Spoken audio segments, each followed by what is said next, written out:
আজকে তো শুক্রবার, কি রান্না করো? তোমার ফেভারিট দেশি মুরগির মাংস, এই যে তোমার ফেভারিট দেশি মুরগির মাংস। মশলা কষায় ফেলছো? এই যে মশলা দেখাও।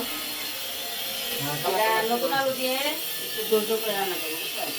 আর এই যে দেখো লাউ শাক আমি তোমার দিয়া লাউ শাক দিয়া আলু দিয়া একটা ভাজি করবো। আজকে মজার খাবার, তোমার ফেভারিট না এই খাবারগুলো? হ্যাঁ, এগুলো আমার প্রিয়। খুশি? হ্যাঁ, খুশি। আজকে শুক্রবার খুশি। আর এই পোলাও খেতে ইচ্ছা করে না এখন না? না, পোলাও খাইতে খাইতে এখন অবুঝছি আর কি। আর আজকে তোমার এই খাবার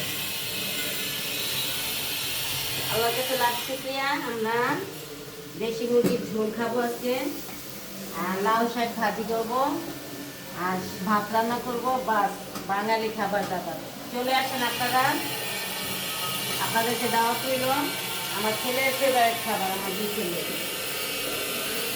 একটু লাল মরিচের গুঁড়া লাগবে।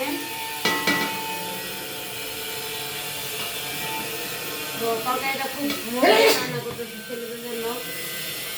আগে আমার ছেলেরা মজা পেলে খাবার, ওইটাই আমার সার্থক। দেখাও মাংসটা দিয়ে দিই।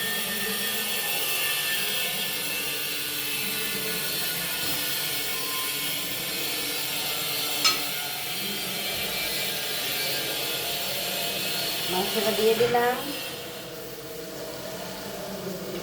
কলিজাটা পরে দিব, মাংসটা কলিজাটা পরে দিতে হয় না, তো মাংসের কালারটা কালো হয়ে যায়। এখন নেড়ে চেড়ে কষানোর জন্য ঢেকে দিব। কালারটা কি সুন্দর আসছে তোমার? ফাইন না? কালো দেখলে বোঝা যায় কতটা মজা হবে না? এখন কষাতে দিব, বুঝছো? তারপরে ভাত বসায় দিব। ঝাল ঝাল মুরগির মাংস নতুন আলু দিয়ে কে কে খেতে পছন্দ করেন চলে আসেন। রাখি, বাই বাই।